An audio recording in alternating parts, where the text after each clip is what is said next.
अस्सलाम वालेकुम गाइस। जैसे कि बिटकॉइन के ऊपर सेपरेट वीडियो बना दी गई है, चैनल के ऊपर है, आप वहां पे देख सकते हैं। अब बात करते हैं दूसरे कॉइन्स की, जिसके अंदर जो है वो मैं ट्रेड करता हूँ मोस्टली। तो उन ट्रेड्स की उन कॉइन्स की बात कर लेते हैं कि उनकी परफॉर्मेंस कैसी लगती है, उनको डिफरेंट टाइम फ्रेम पे इवेल्युएट करके देखते हैं कि क्या अभी लेवल्स हैं जिनके अंदर पोजीशन ली जा सकती है। तो सबसे पहले आते हैं, बात करते हैं सोल की।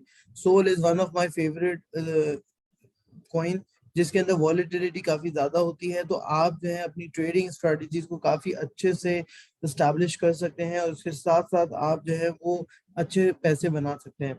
तो इसके ऊपर फिब रेशियो अप्लाई हुआ है, तो इसको जरा रिमूव करते हैं और इसको बिल्कुल बेसिक से स्टार्ट करते हैं कि मार्केट की परफॉर्मेंस कैसी रही थी। तो अभी अगर देखा जाए तो यहाँ पे मार्केट ने सस्टेन किया है जो कि लेवल था लास्ट टाइम पे। तो आप यहाँ पे क्लियरली देख सकते हो कि ये लेवल कौन सा था, ये लेवल है ये वाला।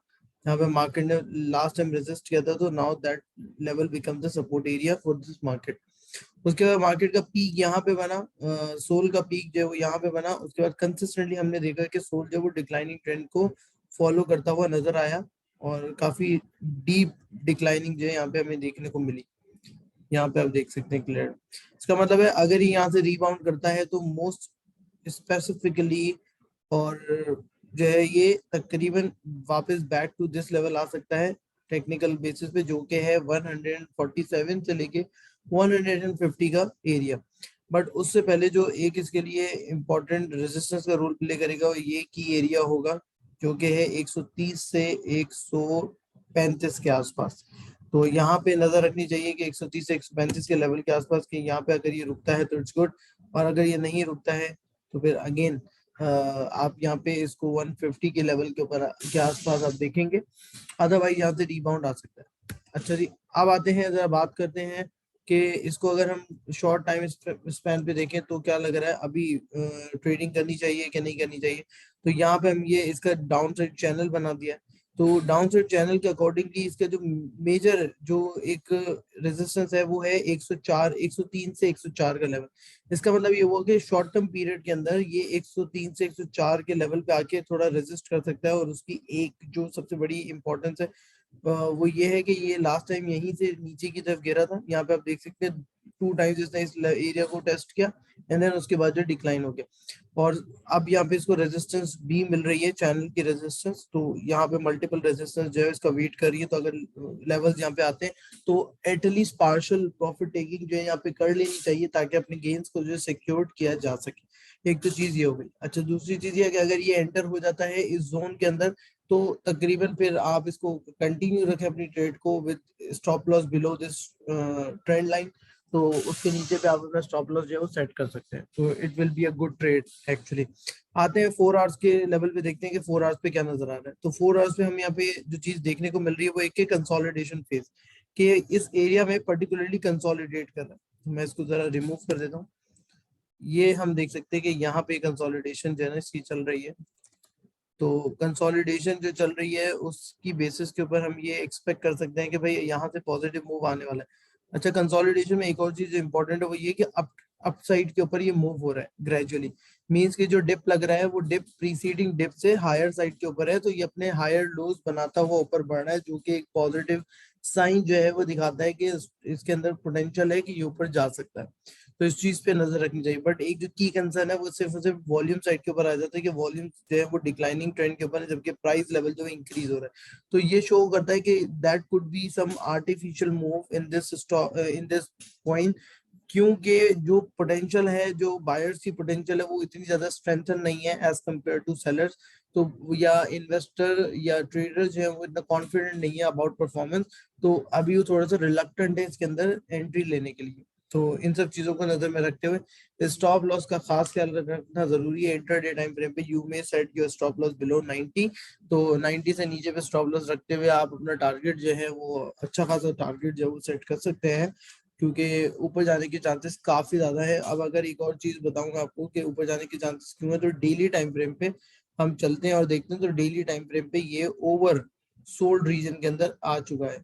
इसका मतलब है कि यहाँ से इसके अंदर काफी ज्यादा चांसेस बन जाएंगे कि ये रीबाउंड होने के आप कह लें कि 90% चांसेस है, 80 to 90% चांसेस है कि यहाँ से रीबाउंड होगा, और 10% चांसेस है कि ये यहाँ से दोबारा से नीचे गिरेगा।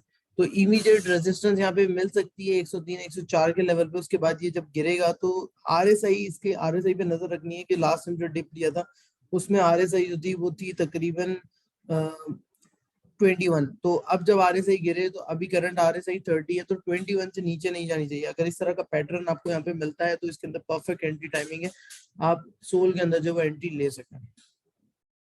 सोल के अलावा बात करते हैं, एक इस कॉइन है OMG, तो ये भी काफी अच्छा चल रहा है। इसके अंदर भी मैंने काफी ट्रेडिंग की है और काफी बेहतरीन है ये। और इसके अंदर भी देखें आप, सिमिलर जो है पैटर्न बनता हुआ नजर आ रहा है कि यहाँ से स्टॉक जो है वो रीबाउंड कर रहा है, यहाँ से बॉटम अपना बनाया है और उसके बाद ऊपर जाने की कोशिश कर रहा है। लेकिन अगेन जो रेजिस्टेंस एरिया है वो ज्यादा दूर नहीं है, आप ये समझ लीजिए कि ये वाला जोन है, ये रेजिस्टेंस एरिया, तो ऑलमोस्ट अपने रेजिस्टेंस पे स्टैंड करता है। अगर ये क्लोजिंग देता है एटलीस्ट 5.15 से ऊपर पे, तो फिर इसके अंदर लॉन्ग एंट्री बनती है, जो कि टारगेट आपका सेट होगा तकरीबन तकरीबन यहाँ पे अराउंड कोई 6.60।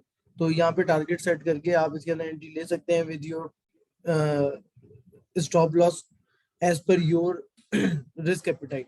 तो ये चीज बहुत जरूरी है कि आपको आपकी रिस्क एपिटाइट पता हो। ऐसा ना हो कि मैं आपको बोलूं कि $5 का लॉस ले ले और आपकी रिस्क एपिटाइट ही सिर्फ $2 की। तो इसलिए अपने रिस्क एपिटाइट को देखते हुए आप इसके अंदर लॉस जो है वो अपनी पोटेंशियल सेट कर सकते हैं कि कितना लॉस आप बेयर कर सकते हैं। इसके अलावा है वन USG, तो ये भी देखें, ये इसके अंदर भी थोड़ी सी एनालिसिस हुई भी है। इसको फर्दर फाइन ट्यून करते हैं और दोबारा से अपडेट करते हैं अपनी एनालिसिस को। तो अगर हम बात करें सिर्फ और सिर्फ इस टाइम फ्रेम की, जो कि ये है और यहाँ पे इसने हाई बनाया था, इस फेज की बात करें अगर, तो हम यहाँ पे क्लियरली वो लगा सकते हैं पिवट फिबोनाची की बेसिस के ऊपर इसने तकरीबन 78% की रिट्रेसमेंट जो है वो कंप्लीट कर ली है।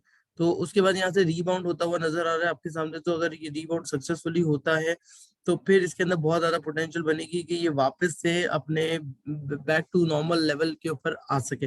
तो इसलिए इसके ऊपर भी नजर रखनी चाहिए अभी इस टाइम पे कि इसकी इमीडिएट रेजिस्टेंस जो है वो है 0.2243। तो अगर ये इसको ब्रेक कर देता है तो इट्स गुड, अगर नहीं ब्रेक कर पाता है तो तो यहाँ पे प्रॉफिट टेकिंग करके साइड लाइन हो जाना चाहिए, क्योंकि ये थोड़े चल चुके हैं अपने डाउन साइड से। ऑल्दो के ये अभी भी ओवर सोल्ड रीजन में ही होंगे। अगर हम यहाँ देखें तो ये आप देख सकते हैं RSI जो क्लोजेस्ट टू 30 है और मतलब 36 चल रही है। तो यहाँ से काफी ज्यादा पोटेंशियल है कि यहाँ से ऊपर बाउंस बैक कर सकता है। बट उसके लिए मार्केट का, ओवरऑल मार्केट का पॉजिटिव होना बहुत जरूरी है, जैसे कि बिटकॉइन। तो बिटकॉइन अगर पॉजिटिव परफॉर्म करेगा तो उसके इन लाइन सारे के सारे जो क्रिप्टो करेंसीज हैं वो वैसा ही बिहेव करते हैं जैसा बिटकॉइन है, क्योंकि बिटकॉइन को एज ए इंडस्ट्री बेंचमार्क जो है वो समझा जाता है।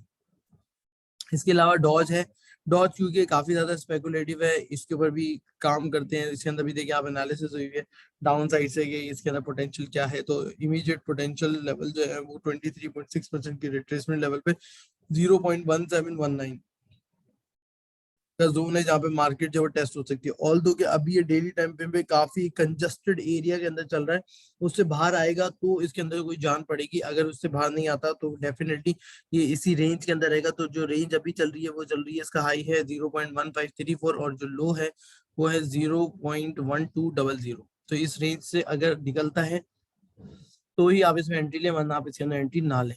इसके अलावा मैटिक है, मैटिक के अंदर भी जो है वो अच्छा खासा रिबाउंड आ चुका है। मैटिक का जो इमीडिएट रेजिस्टेंस एरिया है वो है 1.772। तो अगर ये 1.772 को वो सरपास कर देता है तो देन 2.044 का लेवल नेक्स्ट एरिया होगा, जहाँ पे ये पोटेंशियली जो है वो टेस्ट कर सकता है। तो इस पे नजर रखनी चाहिए और इसको अपनी वॉच लिस्ट के अंदर डाल दें। तो जितने भी कॉइन्स बताए हैं, होपफुली के they all will work for you and you make money from these analysis or these coins, whatever.